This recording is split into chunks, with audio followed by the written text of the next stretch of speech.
Yes, nanone ngo ni Menya Vuba TV, aho tudahwema kubagezaho ibintu bigiye bitandukanye. Niba utarakora subscribe, kora subscribe, kore no kunzogera iri ku ruhande kugira ngo ibintu bigume bigenda neza kandi udacikwa n'ibiganiro tukugezaho buri munsi bituma ukomeza komeza ubuzima bwawe wiyumvira ibintu byiza bigiye bitandukanye kuva kuri Menya Vuba TV.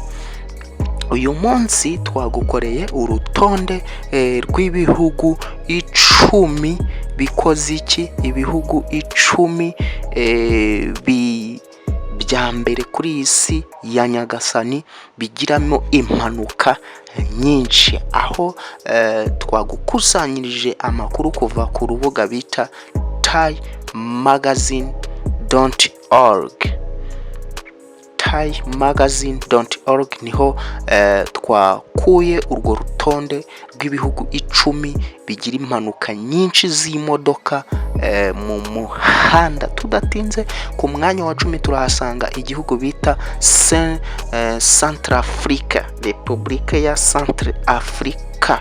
Ni hano rwose muri Afrika yo hagati, aho igihugu kiza ku mwanya wa 10 mu kugira impanuka nyinshi z'imodoka bitewe nuko bafite imihanda itari myiza ndetse n'imihanda idafite amatara, kandi ikindi bakaba ari igihugu kidakonze gukoresha control technique ku buryo imodoka zijya mu muhanda rwose zitameze neza, bityo bigatera impanuka nyinshi. Ku mwanya wa 9 turahasanga Iraq, igihugu rwose kiri muri Aziya. Iraq ifite imihanda idateye neza kandi ari byo bituma haba impanuka nyinshi cyane. Iraq rero iza ku mwanya wa 9. Ku mwanya wa 8 haza igihugu bita Malawi.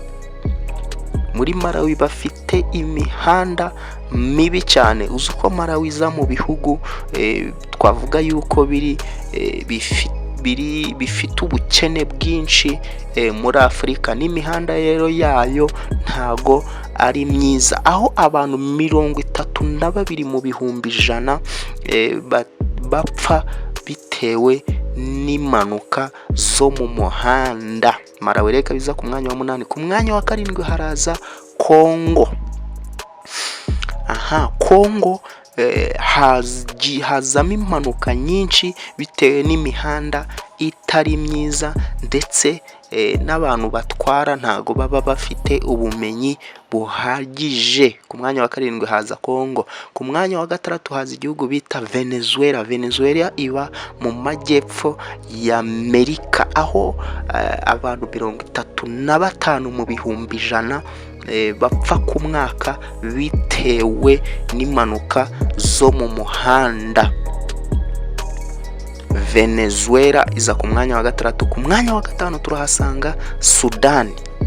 Uru rubuga ntago rwa mentioninze ariko birashoboka ko ari Sudani y'Amajyaruguru, Sudani ya Khartoum, aho rwose bafite imihanda mibi cyane ndetse idafite amatara. Ibyo rero bikayitera kubamo impanuka nyinshi, aho bavuze yuko abantu 36 mu bihumbi 100 bapfa buri mwaka bazize impanuka z'imodoka. Sudani rero iza ku mwanya wa 4. Ku mwanya wa 3 haraza Iran. Iran tuyizi mu kugira ubutare bwa uranium, aho Amerika yayifatiye ibihano bikakaye kubera gukora ibisasu bya nucleaire.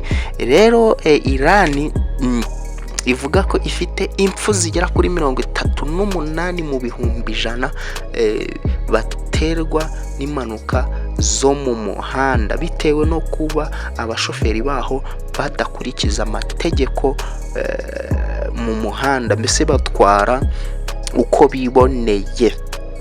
Iran rero iza ku mwanya wa 3. Ku mwanya wa 2 turahasanga igihugu bita Thailand. Thailand ni igihugu kiri muri Aziya. muri Aziya, aho bavuze yuko impfu zigera kuri abantu bapfa bagera kuri 44 mu bihumbi 100 buri mwaka bazira impanuka zo mu modoka. Icyo gihugu rero icyo gihugu cya Thailand kiza ku mwanya wa kabiri mu kugira impanuka nyinshi zo mu muhanda. Ku mwanya wa mbere turasanga igihugu nanone cyo muri Afurika, igihugu cyo muri Afurika bita Namibia, aho bavuze yuko abantu 45 mu bihumbi 100 bapfa buri mwaka bazize impanuka z'imodoka. Bikaba biterwa nuko bafite imihanda itari myiza ndetse n'abashoferi batwara uko biboneye batubahiriza amategeko. Ikaba rero iza ku mwanya wa mbere mu kugira impanuka nyinshi mu muhanda. Namibia iza ku mwanya wa mbere mu kugira impanuka nyinshi mu muhanda. Ngaho nguko urwo ni urutonde rw'ibihugu 10 ku isi bigira impanuka nyinshi zo mu muhanda. Twumvishe ko biterwa nuko bafite imihanda mibi, kutagira amatara mu muhanda ndetse no kutubahiriza amategeko.